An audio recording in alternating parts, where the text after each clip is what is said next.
Bonjour à tous, Ulrich Génisson, fondateur d'Eat Fat to Be Fit, la première communauté du régime cétogène depuis 2015. Je rappelle que je suis en céto-nutritionnel ininterrompu depuis 2013. Aujourd'hui, je suis très intéressé, excusez-moi, je suis un peu ému parce que Idriss m'impressionne un petit peu. Je suis très heureux de vous présenter le témoignage d'Idriss. Idriss Aberkan, pour ceux qui ne le connaissent pas encore, touche à tout passionné par de multiples disciplines. Je l'ai découvert il y a une dizaine d'années lors d'une conférence extraordinaire sur le biomimétisme, qui était, si vous ne la connaissez pas, je vous la recommande vivement. Tu as 3 doctorats, tu es chercheur, enseignant, conférencier, essayiste, auteur, éditorialiste et entrepreneur. Tu es surtout pour moi un passeur de connaissances et tu luttes dans la même cour que moi, la lutte contre la pensée en silo, c'est-à-dire connecter des mondes qui a priori n'ont pas de lien. Et pour moi, c'est une vraie expertise en soi. Pour l'anecdote, nous sommes nés dans la même région. Toi, tu es né à Pithiviers, la célèbre ville du docteur Michel Audin, qui a fait tant avancer les méthodes d'accouchement en France. Et moi, je suis né à un petit village de 30 minutes. Donc, le sujet de l'émission, c'est ton expérience du régime cétogène. J'ai vu une petite vidéo publiée il y a 2 ans, je crois, où tu disais que tu avais essayé le régime cétogène et que tu avais eu beaucoup de bienfaits. Donc, bonjour Idriss Aberkan, merci d'avoir accepté notre invitation. Et peux-tu nous parler aujourd'hui de ton expérience du régime cétogène? Alors salut, je suis vraiment très honoré de passer sur ta chaîne. Oui, vraiment, en fait, on peut pas être plus clair. Le régime keto, je dis keto parce que voilà, cétogène, ça fait trop de syllabes. Le régime keto a juste changé ma vie. Point. Alors, comme tu le sais, j'ai écrit des bouquins, notamment en vulgarisation sur les neurosciences, Libérer votre cerveau, traduit en 9 langues. Donc, la physiologie humaine, c'était quelque chose pour laquelle j'ai été formé, puisque je suis biologiste de formation. Mais personne m'avait parlé du régime cétogène ou keto. Et en fait, c'est très simple. Après l'avoir pratiqué, à 30 ans, 31 ans, ça a été la première fois de ma vie que j'ai pu correctement respirer par le nez. Donc là, c'est aussi simple que ça. Il y a eu un avant et un après. En fait, j'avais tout un tas d'allergies. Quand on me faisait faire, tu sais, les allergogrammes sur l'avant-bras, c'était une TI 92. J'avais tout, cyprès, poil de chat, cheval, ce que tu veux, le acarien, bien sûr. Donc vraiment tout, quoi. Et comment je commence le régime keto? C'est un peu un hasard. J'ai eu une assistante exécutive à l'époque qui est, elle est ukrainienne. C'est une amie depuis. J'ai rencontré ses parents et tout. J'ai même, pour la petite histoire, la photographie de mon deuxième livre, L'âge de la connaissance. C'est une photo qui a été prise en Ukraine, à Tchernihiv. Et elle me dit, donc elle est ancienne présentatrice télé, ancienne mannequin. Elle me dit: «Ah, tu devrais faire le régime keto». Et moi, honnêtement, je suis un connard. Comme elle est ancienne mannequin, je la prends pas au sérieux. Bon, elle avait un master. Pas besoin d'avoir un master pour être intelligent, mais en l'occurrence, elle avait taffé, quoi. C'était pas juste quelqu'un qui avait exploité sa beauté pour faire carrière. Mais elle arrêtait pas de me gonfler avec le régime keto, le régime keto. C'est pour ça d'ailleurs que je l'ai connue sous ce nom-là, puisque on parlait en anglais.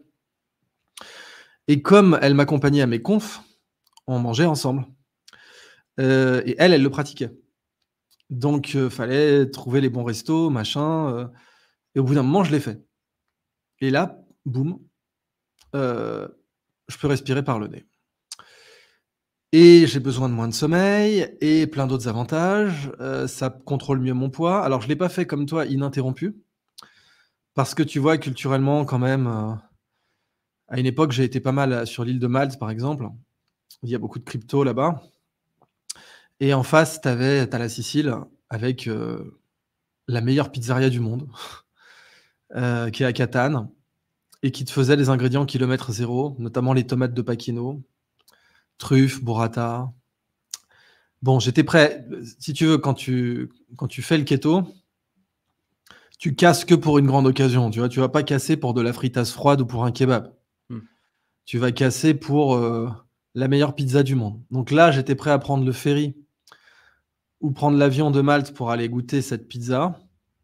C'était les rares fois où je cassais mon keto. Par contre, à chaque fois que je le cassais, boum, prise de poids, moins bon sommeil et allergies qui reviennent. Donc, je le pratique par intermittence aujourd'hui, c'est-à-dire je le casse à peu près 1 fois par mois, voilà, dans ces eaux-là, juste pour me taper une très bonne pizza ou Des fois, en voyage, c'est chiant. Le vrai chiant, c'est quand c'est en voyage et que tu es avec des clients. Parce que va leur expliquer. Eux, ils pensent que c'est sans gluten. Donc, tu leur as expliqué, non, rien à voir. Et 9 fois sur 10, tu leur as expliqué, mais ils reviennent, ah oui, j'ai pris un truc sans gluten pour toi, c'est de la pizza sans gluten. Bon, c'est dégueulasse et c'est pas keto, donc j'ai pas envie de manger ça, mais bon, faut que je vous fasse plaisir. Vous avez fait un effort pour moi, même s'il est contre-productif, et je vais évidemment manger cette pizza dégueulasse sans gluten, mais ça changera rien pour moi. Enfin, ça va plutôt niquer mon régime keto. Alors, le truc important, c'est que, en fait, respirer par la bouche, on verra après tous les autres avantages du régime keto, mais vraiment pour moi, si je dois parler de ma biographie, respirer par la bouche, c'est tellement chiant et grave et lourd de conséquences qu'on devrait le dépister à l'école. Être ce que les Américains donc appellent un mouth breather, ça bousille le développement de la mâchoire. J'ai dû porter un appareil dentaire. Ça bousille la qualité de sommeil, ça augmente l'irritabilité, ça augmente les ronflements, ça augmente l'apnée du sommeil. Ça peut bousiller la posture. Enfin, c'est dingue de voir à quel point quelque chose d'aussi simple et trivial que de respirer par la bouche versus respirer par le nez peut changer la vie de quelqu'un. J'ai même connu des gens, ça a détruit leur vie d'une façon encore plus grande, c'est-à-dire que, imaginez, vous avez un mouth breather, c'est une histoire vraie ce que je raconte, mais je ne vais pas donner de détails en particulier. Vous avez quelqu'un qui est mouth breather, du coup, il fait de l'apnée du sommeil. Jeune. L'apnée du sommeil, ça donne des cauchemars souvent. On se réveille avec l'impression que quelqu'un a essayé de nous tuer ou de nous étrangler. Donc c'est terreur nocturne parfois, panique nocturne, terreur nocturne. Bah, imaginez un enfant qui a ça. Là, en l'occurrence, c'est pas de moi que je parle, mais de quelqu'un que je connais bien, évidemment. Et cet enfant, bah, parce qu'il ou elle se réveille à cause de panique nocturne, parce qu'il ou elle respire par la bouche, ses parents qui n'ont pas que ça à faire et qui ne sont pas dans la finesse vont la cogner toutes les nuits à chaque fois qu'elle se réveillera par panique nocturne. Et du coup, cette personne aura une mauvaise confiance en elle, qui va la suivre jusqu'à l'âge adulte, voire même éventuellement un bégaiement. Tout ça aurait pu être empêché par un simple dépistage du mouth breathing à l'école. Okay. Il y a eu des campagnes pour le brossage de dents, par exemple. Enfin, le brossage de dents, c'est pas arrivé du jour au lendemain, quoi. Il y a eu des campagnes nationales, parce que le brossage de dents au Moyen-Âge n'était pas si nécessaire que ça, parce qu'on mangeait tellement peu de sucre au Moyen-Âge. Le mythe de Jacouille la fripouille qui a les dents pourries, en fait, au Moyen-Âge, c'est faux. On mangeait tellement peu de sucre qu'on voit bien sur les crânes que le gars moyen au Moyen-Âge, il avait des dents en bonne santé. Mais à partir du moment où le sucre se met à envahir d'abord la noblesse et après les classes moyennes, bah, il faut se brosser les dents, c'est clair et net. Et on va faire des dépistages, des campagnes de sensibilisation à l'école, etc. Et on va éradiquer 90% des caries à l'échelle nationale. Bah, pour le mouth breathing, c'est pareil, quoi. Et on sait, en plus, qu'il y a une façon de prévenir aussi l'apnée du sommeil, certaines, pas toutes, par simplement la posture de la langue au repos. Parce qu'en fait, quand on respire par la bouche, on ne met pas la langue au repos au bon endroit dans sa bouche. Le bon endroit, c'est ce que la Pan-Américaine, la compagnie aérienne, appelait le sourire Paname. C'est-à-dire prononcer la lettre N quand on sourit. Ça fait le sourire stéréotypé de l'hôtesse de l'air. Et donc, il faut faire la lettre N. Et ça, c'est l'endroit où la langue doit être au repos dans la bouche. Mais, on ne le sait pas quand on ne respire pas par le nez. On ne peut mettre la langue que dans le bas de la bouche, la mâchoire inférieure. Quand on fait ça, on ronfle. Inévitable. Quand on fait ça et qu'on dort sur le dos, essayez, hein. Faites-le chez vous, vous mettez sur le dos. Et tout ça, en ce qui me concerne, a été lié au régime keto. Parce que c'est le régime keto qui m'a fait découvrir tout ça, en fait. Donc ça a été une cascade, un truc, mais complètement incroyable, juste à partir de cette recommandation de mon assistante qui me dit « Fais le régime keto, fais-le, fais-le ». Je dis « Mais c'est chiant, t'as lu ça dans des magazines d'Hollywood à tous les coups. Hein. » Bon, juste ça a été le doigt dans l'engrenage. Mais si je peux me permettre, c'est juste parce qu'en fait, le doigt a été mis sur la véritable origine du problème et pas une origine intermédiaire. C'est-à-dire, le problème, c'était pas que le nez bouché, c'était pourquoi il était bouché. Exactement. Et c'est la véritable origine. Et j'ai un ami qui s'appelle Mike Mutzel, qui a été un des pionniers. pour sa fille, elle avait des problèmes. Elle lui a mis, tu sais, un sparadrap sur la bouche pour dormir, pour éviter justement de respirer par la bouche.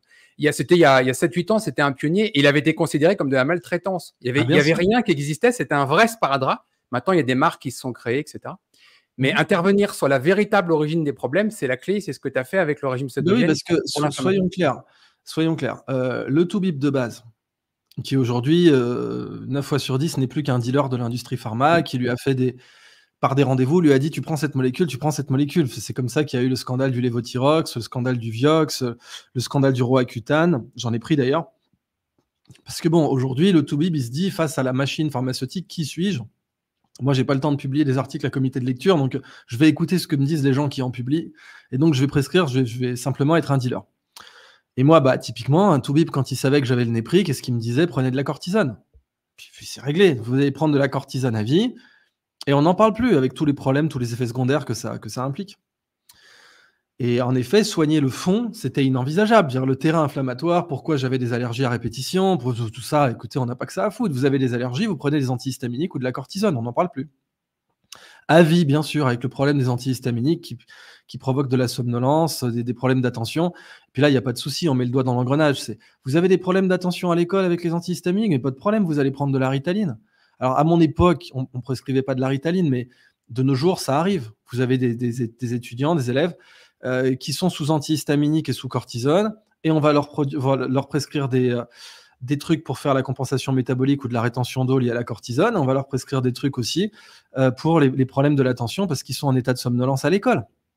Donc, c'est sans fin. On se retrouve à prendre 5 fraises Tagada par jour avec tous les effets secondaires que ça implique, sans parler de l'hépatotoxicité, parce que mine de rien, quand on est sous 5 cachetons par jour, on stresse un peu son foie.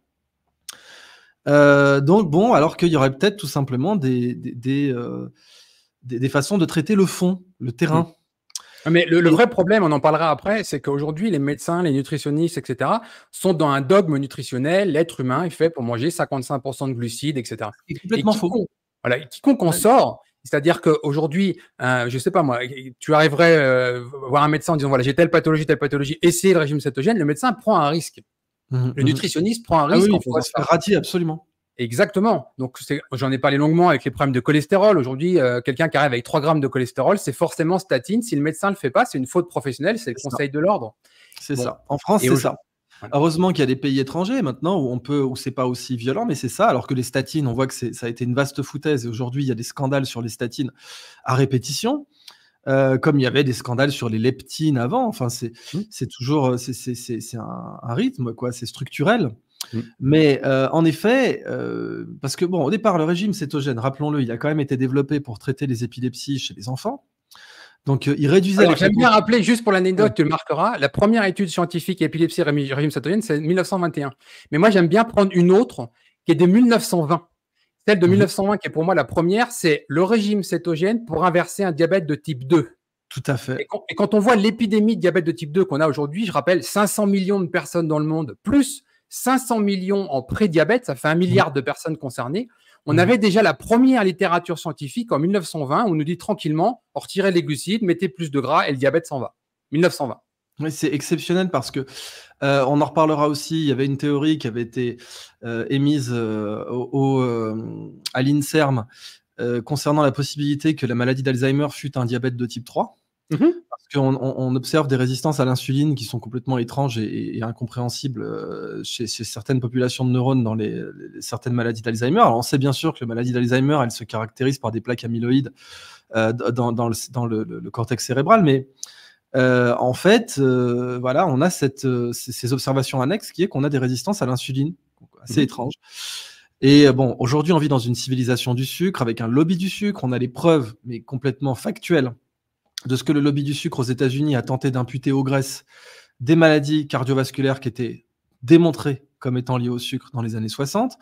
On avait bien sûr des vidéos qui nous disaient « mangez du sucre, ça vous donnera de l'énergie ». Je me rappelle de ces vidéos qui étaient montrées dans des documentaires parlant des années 50. On voyait des cyclistes « oh, il a dû manger du sucre, lui ». Voilà, très bien. Alors que le sucre est évidemment un des plus gros porteurs de stress oxydatif quand il est consommé, mais qui soit simple, qui soit lent ou rapide d'ailleurs. Hein, c'est pas le problème. Faut se rappeler que la maïzena, par exemple, qui est catégorisée comme un sucre lent puisque c'est de l'amidon de maïs, bah, en fait, elle a quasiment la même biodisponibilité que le sucre pur. Donc, quand on prend de la maïzena, on se dit voilà, j'épaissis une sauce. En fait, c'est comme si vous mettiez du sucre. Au regard de votre digestion et votre métabolisme, c'est comme si vous aviez mis du sucre pur. Donc, quand Ouais, vous mais faites regarde, on a quand même fait tout pour rendre les choses complexes et que les gens comprennent rien. Ces termes de sucre rapide, de sucre lent, de sucre complexe, de sucre simple, etc. On sait que scientifiquement, c'est totalement faux et qu'aujourd'hui, par exemple, le premier problème en France, ça va être la consommation de pain, donc l'amidon de blé, ça va être la pomme de terre, ça va être le riz, etc. Et finalement, le sucre est marginal. Il arrive en deuxième place, tu vois. Et oui, que alors que le c'est premier habituel. bloc, voilà. Bah, c'est-à-dire qu'au début, la petite différence, c'était que toutes choses égales par ailleurs, l'amidon et la fécule de pomme de terre, donc toutes les formes d'amidon, maïzena, farine, hein, provoquaient pas de carie. Donc le médecin faisait la différence au début pour ça. Pour tout le reste, l'aspect métabolique, bon oui, alors lent, rapide, pâtes, machin. Vous faites de la piscine, prenez des pâtes parce que en effet, vous aurez un indice glycémique différent, puis la distribution de la glycémie va être un peu plus aplanie. Et bon, c'est exact, hein, pour certains glucides complexes, oui, les crêtes insulinergiques vont être différentes. OK. Mais bon, à la fin de la journée, vous aurez métabolisé cette quantité de sucre, point barre. Mais c'est vrai que la vraie différence, c'était pour l'hygiène dentaire. Parce que bon, bah, pour avoir des caries avec de la maïzena, il faut se lever tôt. C'est faisable, hein, puisqu'il y a de l'amylase dans la salive. Et que, bon, donc la maïzena, si on la garde en bouche longtemps, on va se transformer, enfin pas longtemps, 5 minutes. Hein. Si quelqu'un s'amusait à mâchouiller de la maïzena, il sentirait un goût sucré très rapidement. Mais toutes choses égales par ailleurs, c'est pas la maïzena qui donne des caries, c'est les bonbons, c'est le sucre pur. Donc au début, les médecins faisaient la différence à cause de ça. Mais en effet, ce mythe selon lequel on doit manger 30 à 50% de glucides n'a aucune base scientifique démontrée. C'est un Oui, mais usage. ce que tu dis là, c'est extrêmement important, hein. C'est extrêmement important parce que moi, tu sais, j'ai 11 ans d'expérience du régime cétogène. J'ai des médecins, j'ai même des professeurs de médecine comme clients. Aujourd'hui, tu as des diabétologues, dont le métier c'est le diabète, qui t'expliquent tranquillement que le cerveau a besoin de 150 grammes de glucides par jour, sinon C'est tu faux. meurs, hein. Ouais, C'est c'est des complètement diabétologues. faux. Je sais, mais c'est Et ils complètement font faux. peur à leurs patients. J'ai eu un témoignage d'une personne qui a été touchée précédemment par un cancer du sein, qui a inversé en quelques semaines son diabète de type 2 grâce au régime cétogène. Son diabétologue lui a dit: vous allez mourir avec votre régime cétogène, changez de diabétologue. Elle a été obligée de changer de diabétologue. On en est encore là en 2024. Hein. Bah oui, mais en fait, c'est ça la médecine, malheureusement. C'est-à-dire que c'est les médecins de Molière. Tous les médecins sont pas comme ça, mais on a une tolérance à la connerie non scientifique parce que en fait, on a des zones d'ombre dans la prescription et dans les usages qui sont bah, un peu comme ce qu'on appelle le droit coutumier, quoi. C'est comment quelqu'un sort il vous faut 150 grammes de glucides par jour, sinon vous serez en état de mort cérébrale. Bon, il va pas chercher s'il y a une revue à comité de lecture qui le démontre avec suffisamment de patients, parce que pour lui, c'est coutumier. Il l'a entendu dire par d'autres collègues. Donc si vous lui demandez mais quelle est votre source, il va vous dire mais madame, bon déjà c'est moi le médecin, bon, vous n'allez pas me demander quelle est ma source, c'est moi qui demande quelles sont vos sources, mais pas l'inverse, faut pas déconner non plus. Et ensuite, il va vous dire mais c'est évident, on le sait ça. On le sait, donc il n'y a pas besoin de source, on le sait. Ça, c'est le pire. Enfin, dans le droit coutumier, c'est pas parce que le principe du droit coutumier, c'est qu'il n'a pas de source. Si je vous dis quel est votre texte de loi pour un droit coutumier, bah, il n'y en a pas. Je peux vous remonter au précédent le plus ancien, connu. Ça, oui, le principe du droit coutumier, c'est ça. On remonte à, tiens, il y a une archive, il y a un moine, il y a un abbé qui a noté que la justice avait été rendue de telle façon à telle date, et que depuis, on fait comme ça. Mais il n'y a pas de texte de loi. Bah, en médecine, il y a beaucoup de pratiques coutumières. Qui ça remonte pas à la saignée, hein, mais la saignée était un bel exemple. C'était une pratique coutumière, elle avait aucune base scientifique. Et pourtant, la révolution scientifique avait déjà eu lieu. Elle avait déjà commencé. Enfin, on continuait à faire de la saignée bien après Newton, par exemple. Et même du temps de Napoléon, on évoquait la saignée. Napoléon, c'est 150 ans après Newton. Donc bon, cet aspect coutumier, en effet, bah, heureusement, on peut le contrecarrer par l'information. Donc non, bien sûr que non, mais c'est aussi là, en l'occurrence, c'est un diabétologue, c'est pas un neurologue, donc c'est pas quelqu'un qui a eu suffisamment de cours de neuro, puisque de toute façon, les neurones, en tout cas du cortex cérébral, les cellules gliales utilisent du lactate. Hein. C'est pas du glucose directement, c'est des passerelles métaboliques avec notamment la glie qui utilise du lactate. Et en effet, les corps cétoniques aussi sont très bien métabolisés par les neurones et provoquent un stress oxydatif inférieur. C'est connu. D'où le fait que, de toute façon, il suffit de dire à n'importe quel médecin qui sortirait une connerie pareille en 2024, ah bon, bah alors pourquoi on a prescrit le régime cétogène à des enfants pour les épilepsies? Pourquoi? Parce qu'ils ne sont pas morts, hein. Au contraire, ils ont eu des réductions de leur fréquence épileptique. Et c'est ça qui a consacré le régime cétogène au départ. C'est la lutte contre les épilepsies chez les enfants. Ah, mais c'est vrai qu'aujourd'hui, le monde du médecin est totalement déconnecté de la science. Moi, je suis un grand collecteur de sciences. J'ai certainement une des plus grandes collections au monde. Ça fait 10 ans de travail. Il y a plus de 6000 études scientifiques en PDF sur le régime cétogène et pour toutes les applications. Tous les jours, j'ai quelqu'un qui m'envoie un mail en disant « Est-ce que tu connais une étude pour telle pathologie, telle pathologie ?» Tu as des médecins très intelligents qui se sont dit la thérapeutique a échoué, essayons le régime cétogène, voyons voir sur cette maladie rare si ça fait quelque chose. Et on a des résultats, on a des études publiées, des déficiences en GLUT1, des maladies très peu répandues dans le monde. On a la science. Mais alors, pour des choses beaucoup plus larges, typiquement le diabète de type 2, je rappelle 500 millions de personnes qui vont finir avec des problèmes de cécité, d'insuffisance rénale, d'amputation, etc. Moi, aujourd'hui, je vois des gens qui me disent, j'ai vu mon médecin et mon médecin me dit, surtout n'oubliez pas vos glucides avec votre insuline. C'est-à-dire qu'ils en sont arrivés à prescrire des glucides par rapport à une certaine dose d'insuline et pas l'inverse. Là, on est vraiment dans le système du dealer. On deal l'insuline. J'ai fait une vidéo là-dessus pour expliquer le marché de l'insuline, la croissance de ce marché, etc. Aux États-Unis, c'est complètement incroyable. Il y a une étude publiée l'année dernière, 412 milliards de dollars de coûts directs de diabète de type 2 juste aux États-Unis, l'année dernière. Voilà. Parce que voilà comment ils facturent l'insuline aux États-Unis. C'est des coûts de 900 $ par mois. Alors qu'en Inde, elle est à l'équivalent de quelques dollars, même ajusté de la parité de pouvoir d'achat. Donc, oui, c'est devenu de toute façon, c'est le cas américain quoi, qui est superbe. D'abord, on invente des maladies, on surdiagnostique les gens TDAH dans les écoles juste parce que l'école est chiante. C'est aussi simple que ça. Donc, l'école n'a pas évolué, elle est chiante. On a des enfants qui ont un mauvais sommeil pour X raisons.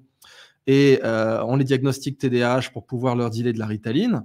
Et on les retrouve sous Ritaline. Les parents se sentent rassurés parce que ils n'ont pas envie de s'impliquer dans l'éducation de leurs enfants. Alors, eux, ils l'ont sous-traité à une école qui est en pleine déshérence et qui va donc, du coup, commencer à prescrire des dérivés d'amphétamine, parce qu'il faut bien dire ce que c'est, à des enfants. Et ça coûte une blinde. Et on se retrouve comme ça. Aux États-Unis, on a l'industrie du sucre avec notamment le high fructose corn syrup, qui est quand même un poison à échelle nationale.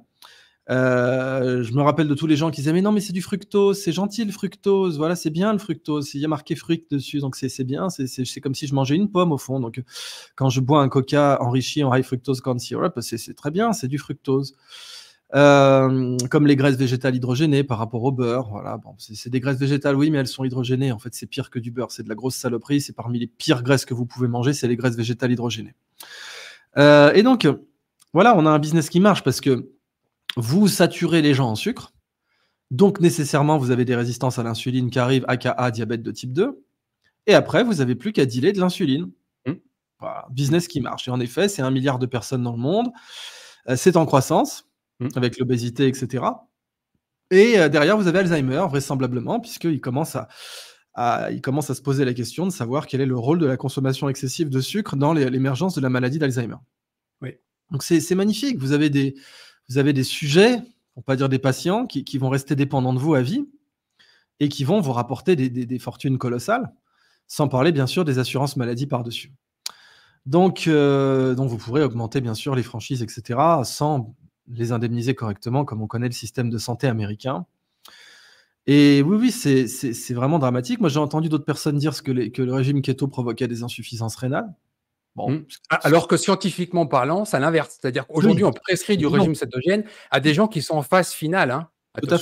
Tout à fait. Mais voilà, j'ai entendu des généralistes me sortir ça. Ah non, faites surtout pas le régime keto, vous allez flinguer vos reins.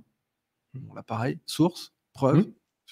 Mais tu sais, j'ai tous les jours des gens qui viennent me demander justement les études scientifiques. Je leur donne 99% du temps, jamais les médecins les prennent. C'est des études. Oui, mais ils savent pas. La plupart ne sauront pas les lire. Et en admettant qu'ils sachent les lire, ils vont dire non, mais moi, la parité, c'est le plus important. Ce que pensent mes pairs est plus important. La pression des pairs en médecine, elle fait ou défait une carrière. Donc, un médecin peut arriver avec une étude du Lancet qui dit quelque chose. La pression de ses collègues sera beaucoup plus puissante. Et de toute façon, dans le cas français, il y a l'ordre, cette institution vichiste que le monde nous envie. Il faut quand même rappeler que ça a été créé par Vichy, qui peut détruire une carrière. Et donc, si un médecin arrive et dit, voilà, vous avez tel taux de cholestérol, je vous mets en cétogène, ou je ne prescris pas donc les molécules actuelles, donc les leptines, ou les syndromes métaboliques, etc., bah, vous êtes cuit. Vous êtes cuit. Et oui, c'est un état structurel dramatique. Moi, je suis structuraliste, donc j'analyse des structures, je ne juge pas les gens.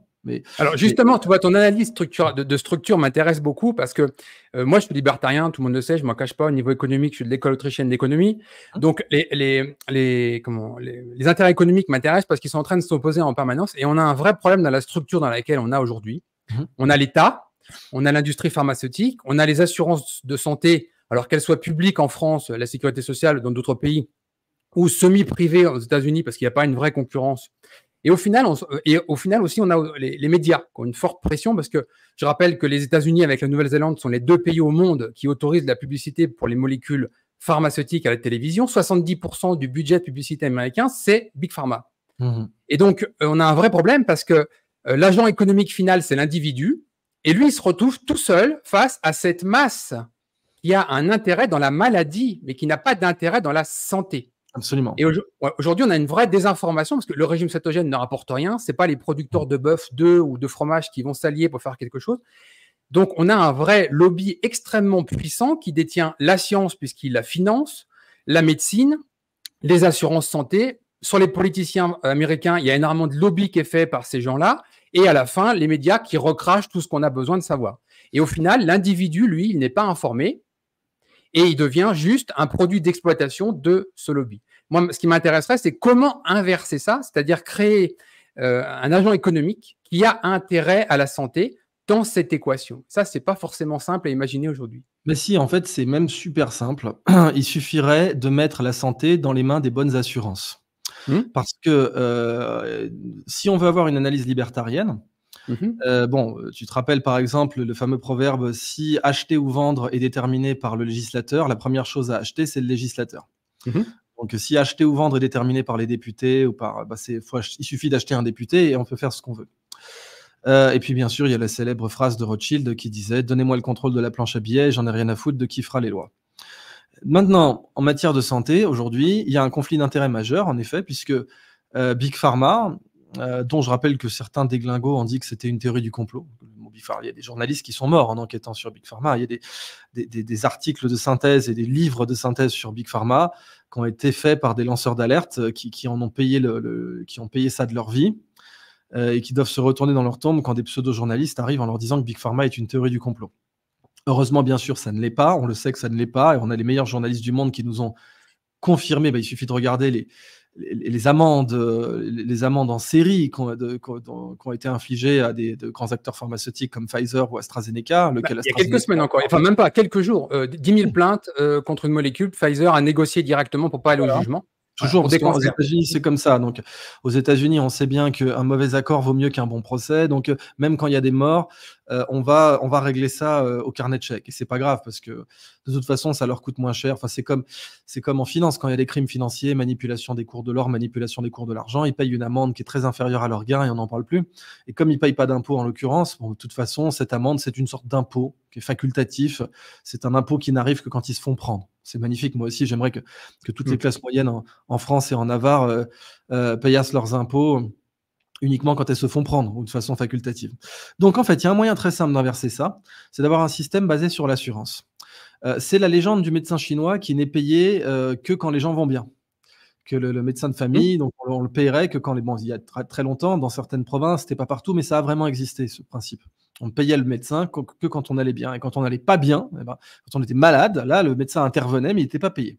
Donc, il avait une incitation directe à la santé de ses patients. Bien sûr, aujourd'hui, on dira de façon pédante que les médecins, comme les avocats, ont une obligation de moyens, mais pas de résultats.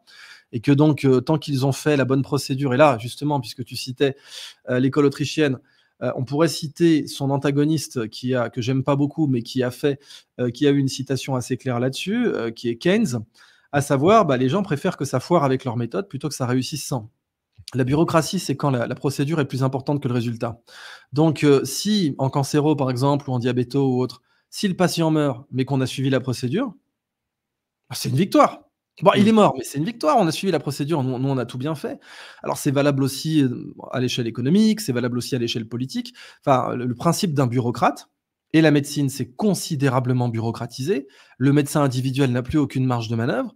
Donc, le principe de la bureaucratie, c'est quand la procédure est plus importante que le résultat. Le patient peut crever la bouche ouverte, il peut souffrir jusqu'à atteindre les soins palliatifs. Du moment qu'on a respecté les procédures qui sont dans les manuels, tout va bien. Exactement comme la saignée dans l'Ancien Régime. Mais il est mort, oui, mais on l'a saigné tout bien comme il faut. Enfin, nous, on a respecté la procédure. Ou du temps de, bien sûr, le pauvre Simon Semmelweis, le fameux, qui est mort fou parce qu'il n'a pas réussi à convaincre les médecins de son hôpital de se laver les mains entre une autopsie et une femme parturiente. Et donc le pauvre homme, alors les femmes, elles le savaient, parce qu'elles avaient ce que Nassim Nicolas Taleb appelait du skin in the game, c'est-à-dire qu'elles jouaient leur peau, elles, contrairement aux abrutis de la faculté qui tout décoraient des différents ordres honorifiques qu'ils pouvaient arborer sur leur veste, étaient cons et arrogants au point de dire mais pas du tout, moi je pratique la médecine, j'ai un diplôme, donc je passe d'un cadavre que je viens de disséquer à une femme enceinte sans me laver les mains, la femme fait une infection, elle en meurt. Les femmes que Semmelweis suivait, elles avaient compris que se laver les mains augmentait, améliorait le pronostic vital de leur enfant et d'elles-mêmes. Donc, il suffirait d'avoir un système d'assurance le plus neutre et coopératif possible, des assurances qui soient les plus proches du peuple, mais on commencerait par là. Il faut des assurances auxquelles on cotise, bien sûr, pour nous envoyer des nutraceutiques et nous recommander un mode de vie sain. Donc, on prendrait un abonnement. Voilà, l'abonnement à Netflix, ça se rapproche de 30 € maintenant. Bon, même on pourrait aller jusqu'à 100 € par mois, assurance comprise, c'est-à-dire avec l'assurance maladie, quoi. Et cette assurance, elle nous enverrait par la poste de la spiruline, des vitamines, et puis des recommandations de régime adaptées. Elle aurait les données sur nous, qu'elle devrait maintenir, évidemment, qu'elle serait dans l'obligation, dans l'interdiction de vendre. Parce qu'aujourd'hui, ce n'est pas le cas pour d'autres organisations qui collectent nos données, comme Fitbit ou Apple, qui les utilisent, bien entendu.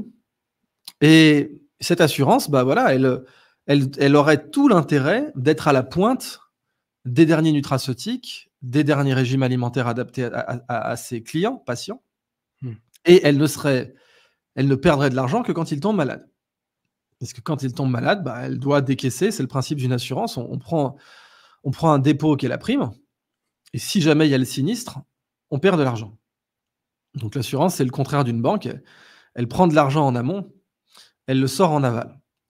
Mais le problème, en fait, si je peux me permettre, c'est une belle vision capitaliste, et ça, je te rejoins à 100% sur le sujet. Le vrai problème, en fait, c'est le dévoiement, parce que c'est déjà plus ou moins en place, mais ça a été dévoyé. Et je vais donner un exemple précis. Toi et moi, nous sommes expatriés. Moi, je vis aux États-Unis. Quand il a fallu que je m'expatrie, la question assurance santé s'est posée. Et donc, j'ai mis tout sur la table et j'avais une des possibilités qui était une assurance privée, en particulier, je ne vais pas citer le nom parce qu'on va la retrouver, mais en Europe, une grande assurance.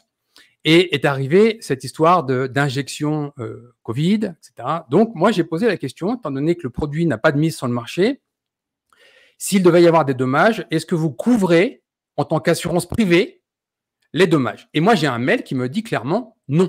Non, voilà, c'est magnifique. Alors que toutes les assurances santé publiques, les assurances disaient non. Ça, je veux faire cette parenthèse parce que j'avais un professeur d'économie qui me disait, si vous voulez savoir si une molécule est saine, regardez ce qu'en disent les assurances, c'est aussi simple que ça. Par exemple, l'amiante. La Lloyds avait cessé d'assurer les risques liés à l'amiante dès les années 1910. Ok, c'est aussi simple que ça. La Lloyds, quand c'est leur argent, la vie humaine, ils s'en foutent. On le sait, tout le monde le sait. Que des humains crèvent. On connaît le cas des mâchoires au phosphore, les pauvres nanas qui bossaient dans les usines de cigarettes et qui étaient intoxiquées au phosphore, elles avaient la mâchoire qui se décomposait. Bon, on savait que c'était dangereux, mais tant qu'on ne perd pas d'argent, c'est pas grave s'il y a une femme qui se retrouve avec la mâchoire en moins. Et littéralement, c'était ça, la Phosphorus Joe. C'était horrible comme condition. L'amiante, on savait que c'était cancérigène. En tout cas, les gens qui perdaient de l'argent sur la mort liée à l'amiante avaient déjà compris qu'elle était cancérigène. Ils ne pariaient pas, les gens qui pouvaient perdre de l'argent ne pariaient pas sur la possibilité que l'amiante ne fût pas cancérigène. Donc, il suffit de regarder où le smart money met son argent pour savoir si quelque chose est dangereux. Mais il a fallu attendre les années 80 et 90 en France pour que l'amiante soit interdite. Et on s'est même retrouvé avec des monolithes amiantés en plein Paris, la tour Montparnasse et la tour Zamansky sur le campus de Jussieu. dont le désamiantage a coûté 2 milliards aux contribuables en euros, 2 milliards sur 20 ans. Donc voilà, l'amiante, tout le monde savait, une simple réflexion économique permettait de savoir qu'elle était cancérigène, mais les meilleurs médecins disaient que non, mais certains disaient même que ça relevait de la psychiatrie, que de croire que l'amiante fût cancérigène était un cas psychiatrique, paranoïa et autres. Donc il y avait même des gens qui ont été internés pour avoir dit « je pense que je tousse à cause de l'amiante », alors que dans le monde de l'argent, la question était déjà réglée. Donc pour le vaccin, un bon journaliste aurait dû interviewer, on dirait je sais pas, moi je suis pas médecin, je suis journaliste. Par contre, ce que je peux vous proposer, c'est une interview d'un assureur qui dit je ne jouerai pas mon argent là-dessus. Et comme la vie humaine vaut beaucoup moins que l'argent, on le sait tous. Bon, le fait que un assureur puisse dire je jouerai la vie humaine là-dessus, traduit en bon médecin, ça fait le rapport bénéfice-risque est positif. Bon, le rapport bénéfice-risque est positif, ça veut dire je suis prêt à jouer la vie de ta grand-mère ou la vie de ton fils là-dessus. Ah d'accord, mais tu jouerais ton argent? Si jamais, toi, si je te disais, si jamais le patient auquel tu as prescrit la potion magique Pfizer allait mourir dans les 2 mois, puis au hasard, hein, d'une maladie qui sera reconnue par le Vidal comme étant un effet secondaire connu de cette injection, à savoir les myocardites et les péricardites, entre autres, ou les thrombocytopénies, ou tous ces autres trucs-là. Tu serais prêt à miser? Tu me mets sur un compte en consignation, tu me consignes 15 000 €, et ces 15 000 €, il est entendu par contrat que tu les perds si jamais ton patient meurt. Ah là, il dirait non, vous êtes fous, non, pas du tout. Non, j'ai confiance, le rapport bénéfice-risque, il est positif, mais je ne vais pas jouer 15 000 € dessus. Par contre, la vie du patient, je la joue dessus, il n'y a pas de souci. C'est pas la mienne de toute façon, mais le rapport bénéfice-risque, et quand je dis c'est pas la mienne, le scandale, notamment en Espagne, du nombre de médecins qui se sont fait des faux, hein, qui se sont jamais, avec toute cette espèce de dissonance cognitive, hein, où ils disaient ah oui, faites-vous n'avez pas honte, ouais, mais moi je l'ai pas fait parce que j'ai une sensibilité, j'ai un truc. Mais par contre, quand un patient venait me voir en me disant j'ai une sensibilité, je lui disais que c'était un salopard. Mais moi c'est pas pareil, j'ai un truc.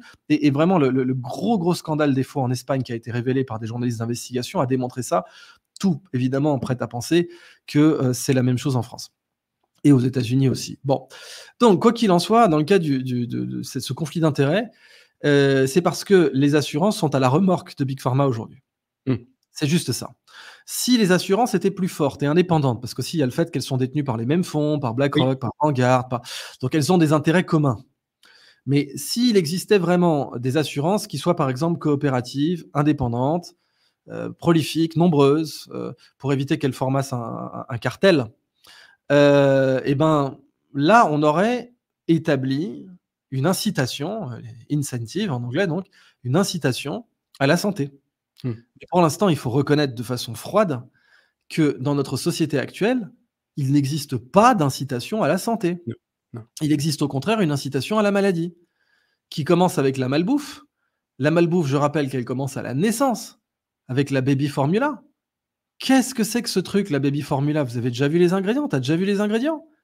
Et c'est de la daube, la baby formula. Il y a rien du tout de sain là-dedans. C'est des huiles végétales, certaines hydrogénées d'ailleurs. Du fructose.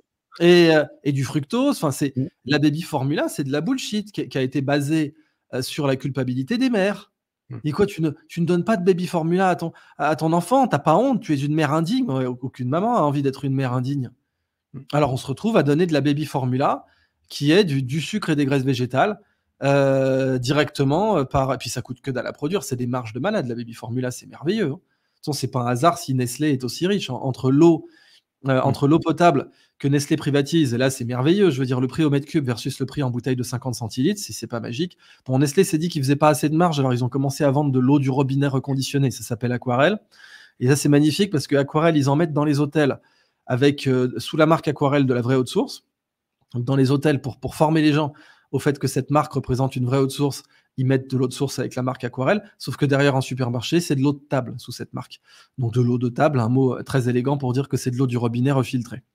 Donc aux États-Unis, ils ont au moins l'honnêteté de l'indiquer parce qu'il y a toujours eu plein d'eaux différentes, mais les eaux filtrées, c'était marqué eau filtrée et c'est les moins chères au supermarché. Le problème, c'est que le connard américain moyen, il sait pas ça. Je veux dire, le film Idiocratie en parlait très bien là, quand il se mettait à arroser les plantes avec du Gatorade. C'était et elle a des électrolytes. Là, le con moyen aimait bien répondre, répéter ce qu'on lui avait dit. Ah, les électrolytes, c'est bon pour toi, c'est bon les électrolytes. Et donc, bon, l'américain moyen, je pense que si on lui demandait d'expliquer, parce que tu as dû voir ça, un sondage qui démontrait que tu avais plus d'un Américain sur 5 bon, dans un échantillon de sondés, mais il faisait un échantillon de sondés, un Américain sur 5 pensait que le lait au chocolat venait de vaches brunes. C'est pas une blague, hein. Donc, va imaginer, j'ai vu des cas de femmes qui demandaient de l'eau sans carbohydrates. Parce qu'ils avaient fait sans carbs, parce qu'ils avaient fait la confusion entre carbs et carbonated, donc gaz carbonique. Donc il y a de l'eau carbonated ou uncarbonated, donc avec ou sans bulle. Et donc comme ça commence par carb, ils se sont dit je veux de l'eau sans carb, mais sauf que l'abréviation carb, ça veut dire carbohydrates, hydrate de carbone, glucides en français. Et donc tu te retrouves avec une nana qui demande je veux de l'eau sans carbs. Mais il n'y a déjà pas de carbs. Puis bon, je te rappelle du légendaire 0 calories étiqueté sur les bouteilles d'eau ou sur le sel. Donc ce qui n'est pas plus stupide qu'une date de péremption, si tu veux, sur un sel millénaire qui a été miné. Voilà. Date de péremption sur du sel, voilà, des conneries comme ça. Le sel étant le premier conservateur connu de l'humanité, c'est magnifique. Donc, la Dasani de chez Coca-Cola, qui est des marges de grands malades, je ne pense pas que l'américain moyen sait expliquer ce que c'est par rapport à de l'eau de source. Et en particulier, pourquoi Coca-Cola fait des fortunes avec ça, pourquoi c'est des marges qui sont colossalement supérieures à même celles du pétrole, parce que tu imagines bien que tu as touché ton eau à 20 centimes le mètre cube. Tu vas pas, quand tu la touches à 20 centimes le mètre cube, tu la reconditionnes à 2,50 $ le demi-litre, tu as quand même fait une culbute qui est très au-dessus de ce que peut faire Pablo Escobar. Par rapport à l'Europe, je trouve que les États-Unis se creusent vraiment en deux. C'est-à-dire que tu as une partie de la population qui est extrêmement en très bonne santé, très informée, qui prend beaucoup de choses, qui fait très attention à tout. Et de l'autre côté, des gens qui sont très désinformés, qui savent rien, qui font n'importe quoi et qui sont dans un état de santé pitoyable. Mais entre, en fait, il n'y a plus rien. Il n'y a plus de moyenne. Il n'y a plus de classe moyenne. Tu as les obèses. Qui roulent, des gens qui font 200, 200, 300 kilos, quoi. Et à côté, tu as l'athlète qui fait 70 kilos, très musclé, etc. C'est ça. Bon, lequel a pu se faire piéger quand même par la propagande de Pfizer, mais d'une façon générale, sur la nutrition, en effet, il y a les riches qui mangent bien, qui ont compris, qui vont chez Whole Food et qui se supplémentent, etc., qui ont des routines alimentaires saines. Et puis, tu as l'immense majorité, enfin, c'est devenu une loi de Pareto, même à mon avis pire, plutôt du 1%, 99% que loi de Pareto 20-80. Mais en effet, quand on voit l'obésité morbide aux États-Unis, on comprend que c'est un problème majeur. Donc voilà. Ton grand domaine d'expertise, on voit d'ailleurs que les États-Unis, depuis des années, loupent leurs objectifs de recrutement dans l'armée parce que des Américains en bonne santé, que ce soit psychiatrique ou physique, ils n'arrivent pas à avoir les quotas, quoi. Donc ça va devenir les immigrants, en fait. D'où la politique migratoire de l'administration Biden, parce que là, pour l'instant, l'armée américaine ne peut plus recruter aux États-Unis suffisamment de soldats, puisque de toute façon, les gens qui sont sains et athlétiques, ils ont tendance à partir sur 6 chiffres annuels comme salaire. Ils vont certainement pas s'engager pour éventuellement finir sergent après 15 ans de service. Donc, les gens qui voudraient bien s'engager et qui sont athlétiques, majoritairement, ça sera du migrant. Et c'est un autre problème que l'armée américaine est en train de confronter aujourd'hui. Enfin, elle ne le confronte pas vraiment, mais c'est devenu un enjeu. Donc, oui, voilà. Si tu veux, pour faire en sorte que il y eut vraiment une incitation à la santé, il eût fallu avoir des compagnies d'assurance qui insistassent sur la santé comme système, comme cadre. Aujourd'hui, c'est vraiment le contraire. Je vais donner un exemple précis. Quand tu es américain, que tu dois acheter une maison, elle est totalement liée à une assurance vie qui vient payer la maison si tu décèdes. Tu as un bilan de santé qui est fait, et si tu as un cholestérol supérieur à 2 grammes, c'est pas assuré. Ouais. Donc moi, je le vois tous les jours parce que c'est des gens avec qui je suis en contact. Les gens qui sont en keto en particulier, parce que je vois beaucoup de sportifs, etc., qui sont très minces, ils ont parfois un cholestérol qui va grimper très très haut, 4, 5, 6 grammes. Ils sont très athlétiques, aucun problème de santé, mais cholestérol très haut. L'assurance ne couvre pas. Ils n'ont pas d'hypertension. Aucune hypertension, pas de surpoids, pas de calcification des artères, rien. Il n'y a vraiment rien. Juste un LDL en particulier élevé. Bon, comment on fait ? On leur donne un peu de glucides pendant 1 ou 2 jours. Leur cholestérol baisse, on fait une prise de sang et ils ressortent en keto. Voilà comment ça se passe aujourd'hui. Et tu as quelqu'un à qui je tiens tirer mon chapeau, c'est le numéro 2 du réassureur Swiss Re, qui est très intéressé par le régime cétogène. Il tient des conférences depuis des années pour essayer de rentrer ça dans le système d'assurance et de réassurance, c'est-à-dire réévaluer les vrais risques par rapport à la science et pas par rapport à de la corruption de Big Pharma. Vraiment, ce serait une volonté d'État. Quelques États pourraient le faire. Je pense que ça viendrait plutôt des BRICS. Donc, en particulier l'Inde, la Chine et la Russie. Le Brésil, moins, ils ont beaucoup de problèmes de malbouffe, mais L'Inde, la Chine et la Russie, je pense qu'eux pourraient, en plus, ont des médecines traditionnelles pour ce qui est de l'Inde et de la Chine, donc vivent comme de la colonisation occidentale certaines obligations médicales. On l'a vu notamment dans la réaction de l'Inde aux impératifs de prescription de l'OMS, hein, qui a été particulièrement intransigeante, et la Chine, bien sûr, qui avait son propre vaccin, qui pour le coup était un vrai vaccin, c'était du virus atténué, on avait énormément de recul, et il aurait même pu être administré par les muqueuses, et de très loin, les méthodes à virus atténué avaient beaucoup moins d'effets secondaires que les trucs qui ont été proposés par Janssen, AstraZeneca et Pfizer, et je rappelle donc, et Moderna, mais je rappelle donc que AstraZeneca et Johnson ont été retirés du marché tous les deux, hein, alors que des médecins en ont fait la promotion et l'ont prescrit à leurs patients. Donc il est possible, il viendra à mon avis, du tiers-monde, entre guillemets, dans le sens politique du terme, le troisième monde, mais qui aujourd'hui est ce qu'on appelle le Sud global. Il peut venir une macroéconomie de la santé différente de la nôtre, puisque la nôtre est pathologique. La nôtre est basée sur la pathologie. Le PIB est devenu conjoint à la pathologie. Plus il y a de pathologie aux États-Unis, plus le produit intérieur brut américain augmente. Donc, on se retrouve à dire que ce qui est bon pour Big Pharma est bon pour les États-Unis, sauf que c'est basé sur des obèses en chaise électrique, la métaphore est bonne, hein, parce qu'on est sur la petite chaise roulante, mais en fait, c'est une chaise électrique à long terme, puisque de toute façon, il se suicide en ayant ce mode de vie. On a en effet donc pas d'incitation à la santé systémique, et on se retrouve même avec des pratiques qui sont délirantes, comme le fait d'acheter de la baby formula, qui n'a aucune base scientifique réelle, et qui est de la junk food. La baby formula, c'est de la junk food. Point. Alors, si c'en est pas, la Gatorade n'en est pas non plus. C'est du même niveau. C'est pas parce qu'il y a des vitamines dedans, comme dans Idiocratie, ça a des électrolytes, bon, aussi connus comme oligo-éléments. Mais non, même pas, parce que oligo-éléments, c'est des électrolytes rares, parce que sinon, du sel, c'est un électrolyte.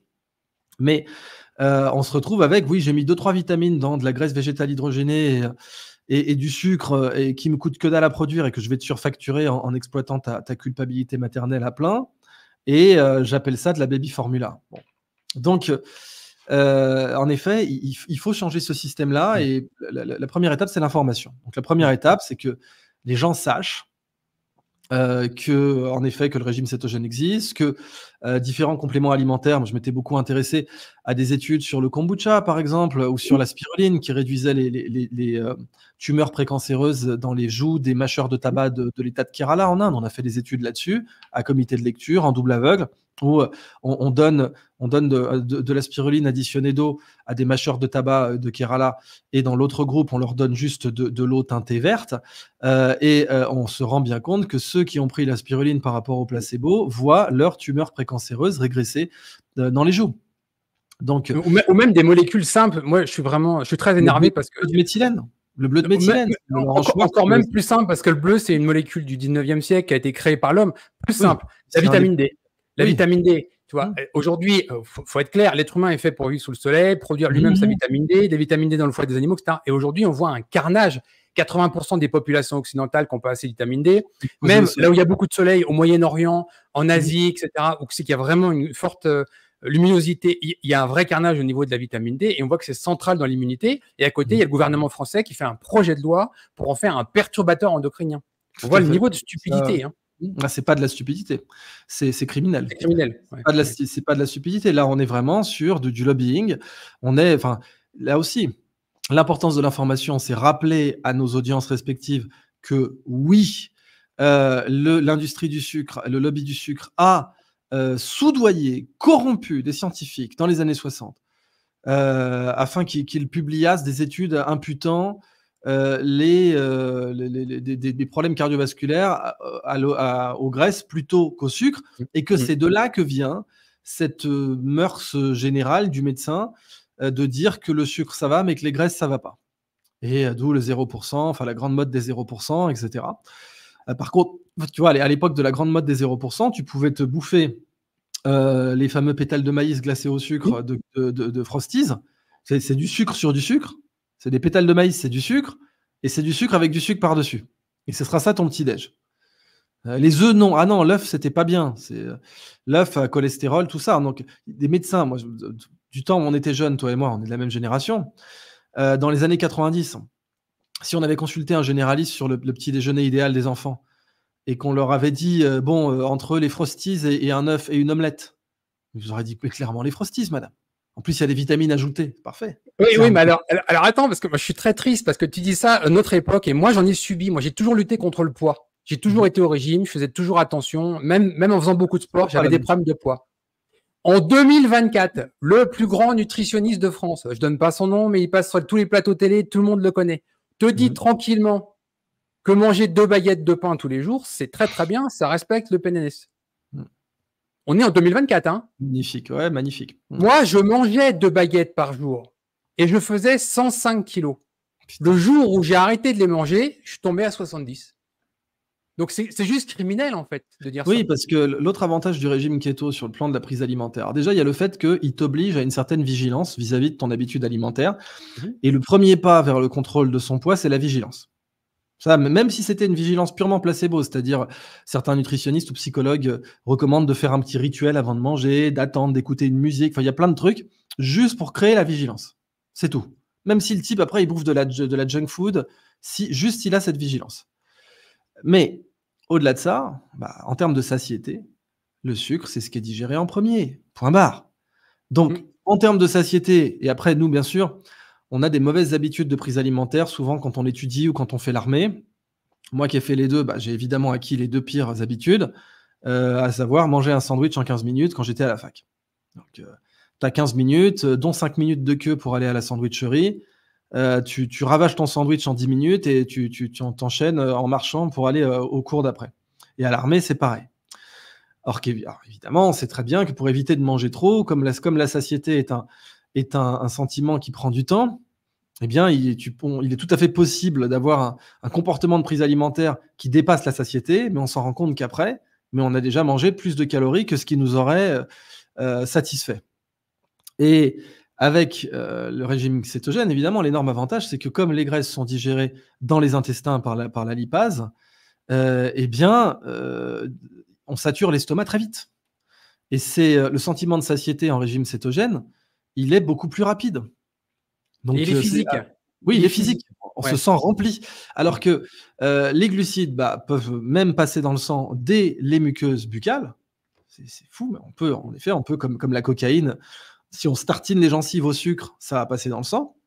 C'est anecdotique, mais je veux dire, ça montre bien que le sucre, il est bien sûr assimilé dès l'estomac et il est assimilé dès la bouche.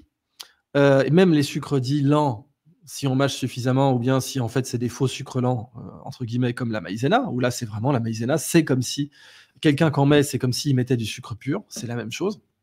Sauf pour le goût, il profite même pas.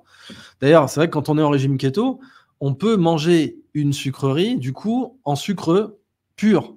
Parce qu'on se dit, bon, j'ai le droit à 15 à 30 grammes. Enfin, j'ai connu des gens qui arrivaient à être en keto jusqu'à 50 grammes.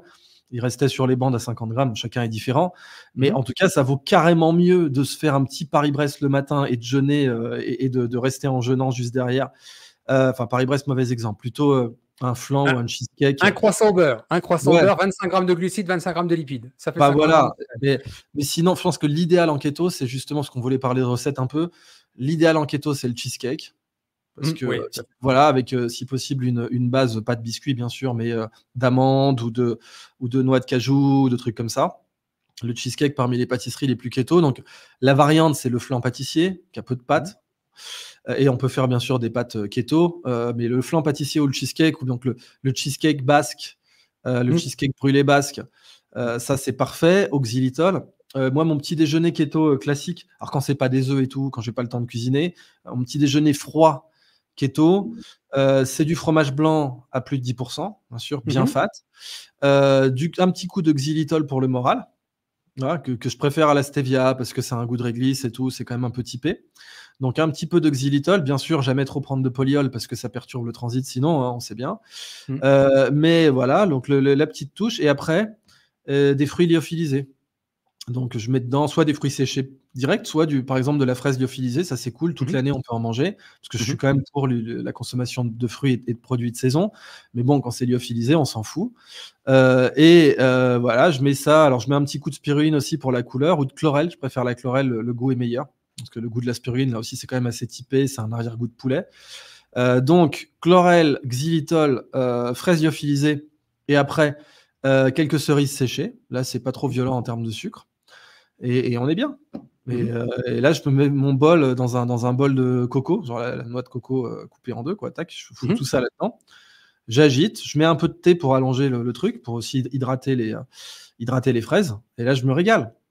Ça, c'est mon petit déjeuner froid idéal. Et pour les lipides, c'est vrai que les desserts, Nelly, tu sais, je sais pas si tu as vu, si tu connais notre livre, 450 pages. Bravo. Nelly, ça c'est notre deuxième. Le premier, c'était celui de 2017. Il y a 150 recettes aussi. Et elle avait fait des ratios cétogènes, etc. sur ces recettes. Et c'est vrai que tous les desserts, c'est facile de monter en lipides.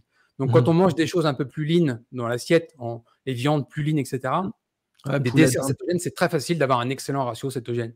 Et après, comment tu t'organises? Tu fais plutôt 3 repas, 2 repas par jour? Qu'est-ce que tu mets dans tes assiettes en plat principal? Moi, c'est plutôt 2 repas. Alors, en fait, il y a vraiment le problème qu'avec mon train de vie et tout, donc comme je t'ai dit, le moment chiant, c'est quand tu es invité. Et c'est quand tu contrôles pas, quoi. Donc après, tu as les gars extrêmes qui prennent leur boîte de bento. C'est vrai que c'est le mieux, hein. Bon, si tu as ton partenaire ou ta partenaire qui te fait ta petite boîte de bento quand tu pars parce que tu n'as pas le temps de t'en occuper toi. Mais si tu as quelqu'un qui te fait un bento keto, c'est l'idéal. Ça, c'est certain. Ça reste ce qui se fait de mieux. Moi, j'avais un coach, Pierre Dufresne, de la chaîne Vérisme TV, qui fait de la résistance au froid, etc. Quand on faisait le Tour Super France, il me préparait des bento keto. C'était vraiment parfait, parce que sinon, j'aurais craqué. Parce que au bout d'un moment, tu as la compensation psychologique. En fait, le problème numéro 1, c'est la compensation psychologique. Or, l'énorme avantage du régime keto, c'est qu'il est possible de se goinfrer psychologiquement avec. Oui, tout à fait. Il est possible de le faire. Donc, tu te prends... Alors, là où c'est plus dur, c'est en végétarien. Là, tu commences à rentrer dans l'acrobatie plus grande, c'est faire keto et végétarien. Là, pour faire keto et végétarien, ça nécessite vraiment que tu manges chez toi la plupart du temps, parce qu'en déplacement, tu trouveras rien. Donc, ça nécessite vraiment que par exemple, tu te fais un fromage noix de cajou, donc là, c'est carrément vegan. Tu peux être végétarien, bien sûr, manger du fromage et des œufs, mais si c'est carrément keto et vegan, là, tu rentres dans un univers où il faut que tu fasses ta bouffe, toi. Il n'y aura ni resto, ni commande où tu pourras satisfaire. Bon. Mais si...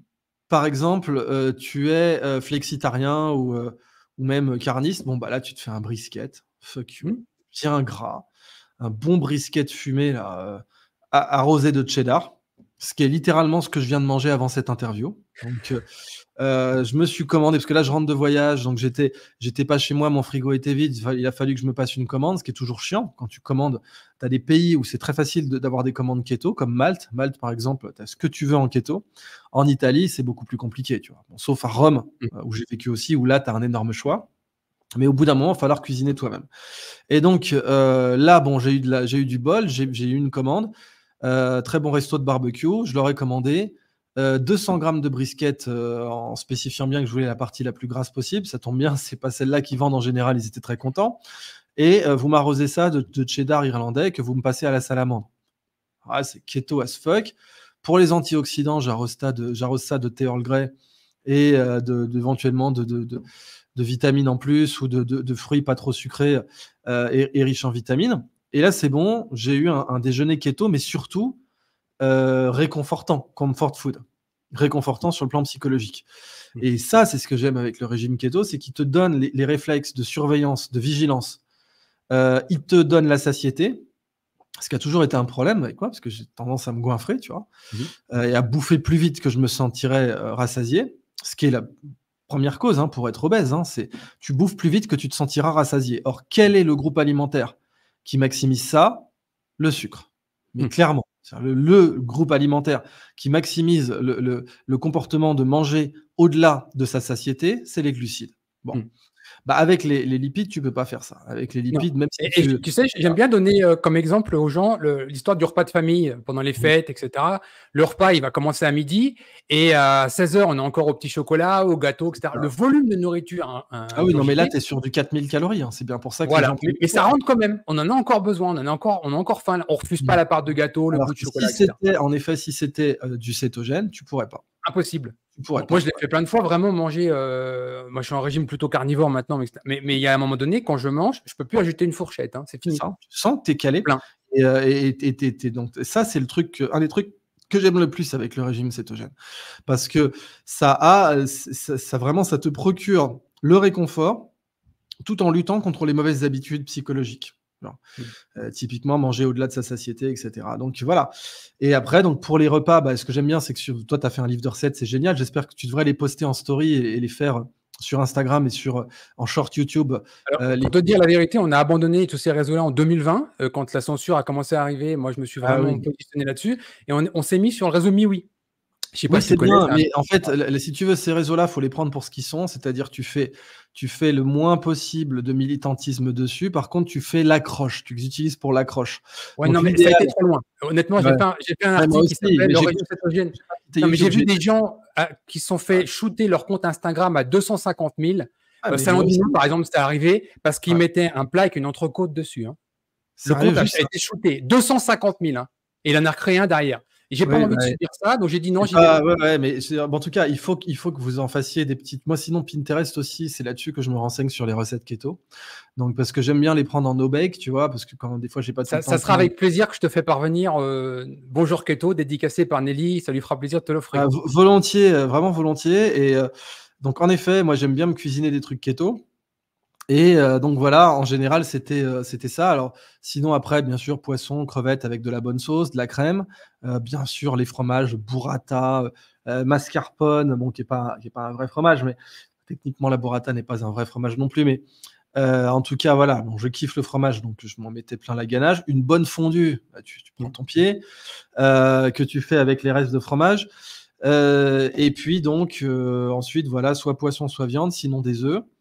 Et si tu es vegan, là, tu rentres dans un autre domaine où il faut que tu cuisines chez toi. Il faut que tu fasses les choses chez toi. Tu peux te faire une recette de faux gras, c'est super bon. Avec de la graisse de coco notamment. Tu as des recettes de faux foie gras vegan, ça c'est délicieux. Tu te fais ça le matin. Tu as donc les fromages aux noix de cajou, ça c'est délicieux et c'est des fromages, enfin c'est fermenté quoi. Il faut beaucoup de noix de cajou, mais tu fais une pâte avec au blender et tu mets des ferments de choucroute et des ferments lactiques. Et ça peut, si c'est bien fait, ça va développer une belle pâte fleurie et c'est très bon. Ça coûte une blinde quand tu l'achètes en supermarché, mais si tu le fais toi-même, tu vas kiffer. Et en plus, tu peux les aromatiser à ce que tu veux. Donc, tu as des tas de tutos pour faire des fromages aux noix de cajou, au paprika, avec une belle pâte rouge et tout, ou à la betterave avec juste le jus de la betterave avec une belle pâte rose.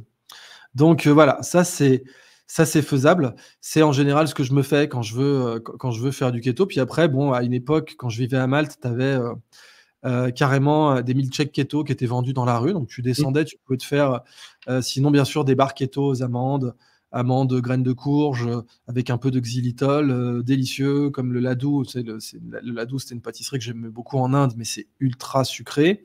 Tu peux te faire des laddus keto avec de la farine d'amande, de la farine de coco, un peu de xylitol, voilà. Donc c'est vrai qu'il faut être un peu motivé.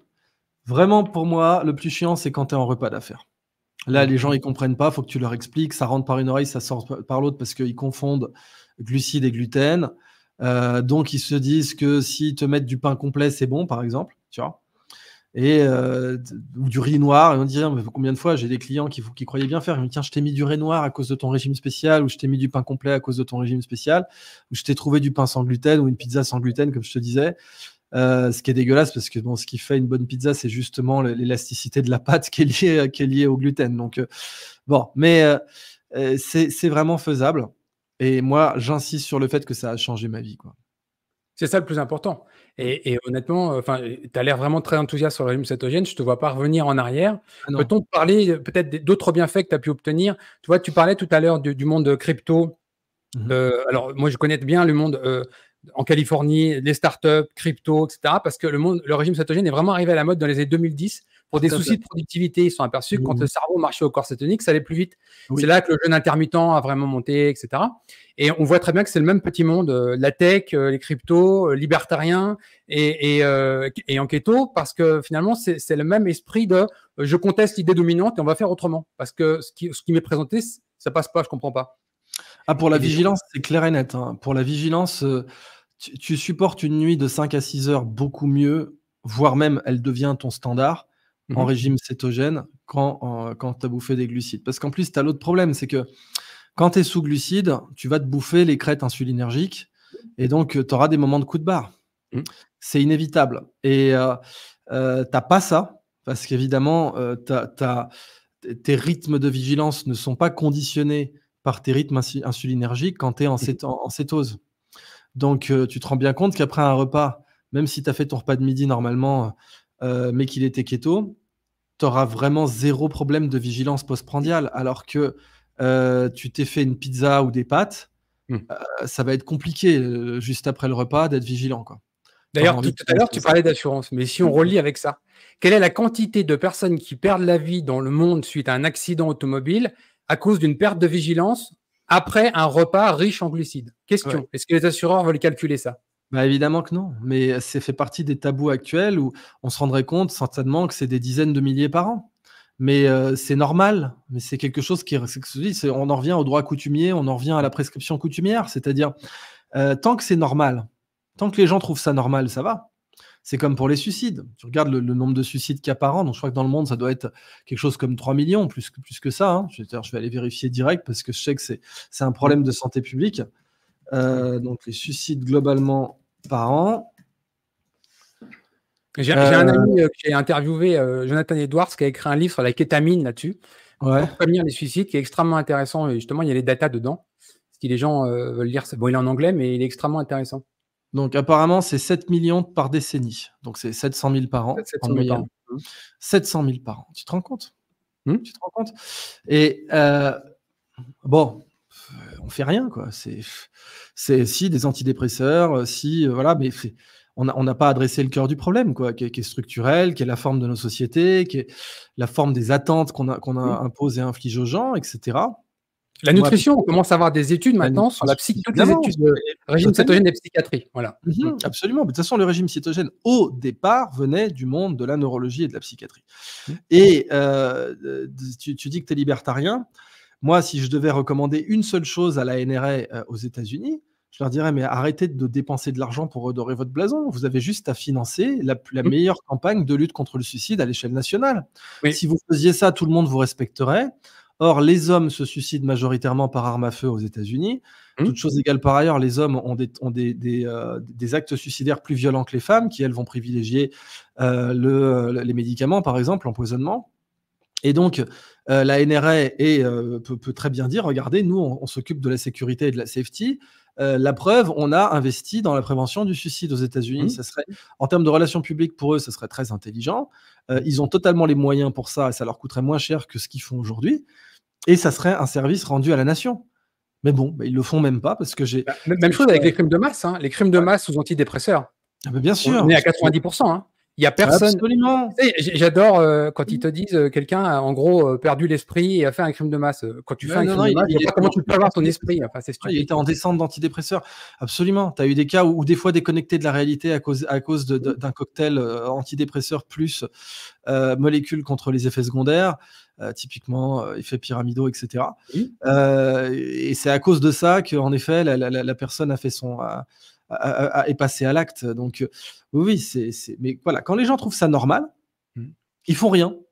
Donc c'est pas la mesure du nombre de morts, donc typiquement s'il y a 700 000 à l'échelle mondiale, par an pour les suicides, tant que les gens trouvent ça normal, tant que ça s'inscrit dans leur narratif classique, bah, ils feront rien. Et les obèses et cetera ou les compagnies d'assurance aux États-Unis, bah, tant que ça s'inscrit dans le narratif classique, ils feront rien. Mais heureusement qu'il y a des gens comme toi qui arrivent et qui contestent cet état de fait, qui veulent Mmh. changer le statu quo. Vraiment bravo pour ce que tu fais. Moi, je suis vraiment très heureux d'être intervenu dans ton émission. J'espère qu'on en fera d'autres. Avec Et plaisir. voilà, merci d'avoir diffusé Alors, l'info qui juste me une petite note optimiste, parce que j'ai souvent un biais pessimiste, mais il y a une start-up aux États-Unis qui s'appelle Virta Hills, qui a été mmh fondée par Samin Kinen. mh, Maintenant, ils sont sur leur 3e ou 4e tour de table, ils sont en milliards de dollars. Pour moi, c'est la plus belle réussite du régime cétogène. L'idée, mmh c'est de faire un service de télémédecine pour sortir les gens du diabète de type 2. Ils ont fait que ça. Il a réuni le meilleur board scientifique du monde pour publier les études. Il a fait les cohortes, il a fait la méthodologie. Donc, ils ont des coachs, ils ont des nutritionnistes, etc. Et la dernière clé de voûte de ce projet, c'était le remboursement par les assurances santé américaines. Concrètement, pour faire simple, quelqu'un qui est de la classe moyenne américaine, qui a un diabète de type 2, ça lui coûte 1 000 $ par mois de sa poche. Là, on a une assurance santé américaine qui couvre les 350 $ par mois d'abonnement à ce service de télémédecine. Et en quelques mois, souvent 6 à 9 mois, les gens sont sortis du diabète de type 2. Ouais, mais bravo. Mais tu vois, personne n'en parle. Nous, si on en parlait trop sur YouTube, eh ben, on se ferait censurer pour information médicale erronée, c'est-à-dire ne correspondant pas à l'usage. Et alors que les datas sont là, les données sont là, les études scientifiques sont là, parfois même en double aveugle. Parce qu'il est tout à fait possible de faire un double aveugle sur le régime keto. C'est pas éthique, mais c'est possible. Tu peux donner des boulettes aux gens et ils savent pas si c'est de la graisse ou si c'est pas de la graisse. Et voilà. Mais bon, en effet, pour l'instant, c'est tellement rentable le diabète, parce qu'il faut quand même dire les choses. Le diabète, c'est rentable. Le créer, c'est rentable. C'est l'industrie du sucre, c'est une drogue. Et le traiter, c'est rentable aussi. Donc, en effet, c'est une poule aux œufs d'or. Et avoir une start-up qui arrive disrupter tout ça en disant, mais peut-être qu'un truc aussi simple que le régime keto pourrait résoudre la majorité des diabètes qui sont les diabètes de type 2, puisque les diabètes de type 1 étant génétiques, ils ne sont pas majoritaires aujourd'hui. C'est vraiment les diabètes de type 2 qui sont majoritaires. Et c'est la première cause d'amputation dans les pays riches. Donc, c'est pas anodin, quoi. Eh bien, en effet, je souhaite bon courage à cette start-up et je te remercie de l'avoir mentionné. Je te remercie sincèrement pour ton temps et ton précieux témoignage. Tu vas devenir la figure de proue des gens des mangeurs de gras. Et sincèrement, ton travail, ta vulgarisation scientifique. Et je rappelle vraiment un point important pour moi, le fait que tu t'opposes à la vision en silo. Aujourd'hui, on a beaucoup trop d'experts qui sont trop experts dans leur domaine et qui ne voient pas l'expertise de la personne qui est juste à côté d'eux. Et aujourd'hui, c'est un vrai problème parce qu'on passe à côté des solutions. Mais de toute façon, les grandes découvertes sont interdisciplinaires. Donc, quand on est en silo, même si on prétend être expert dans son domaine, on finit par ne pas l'être parce que la révolution dans le domaine peut venir du dehors de ce domaine. Et c'est quelque chose de systématique dans l'histoire des sciences et dans l'épistémologie. La révolution dans un domaine peut venir librement de l'extérieur de ce domaine. Il n'est jamais dit que la révolution d'un domaine viendra de son intérieur.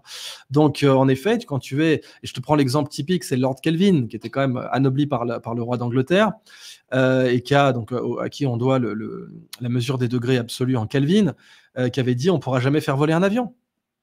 Expert en physique, le mec c'était le meilleur des meilleurs en physique, soi-disant. Lui, il a dit faire voler physiquement un avion, c'est pas possible. Voilà, bon, c'est une connerie.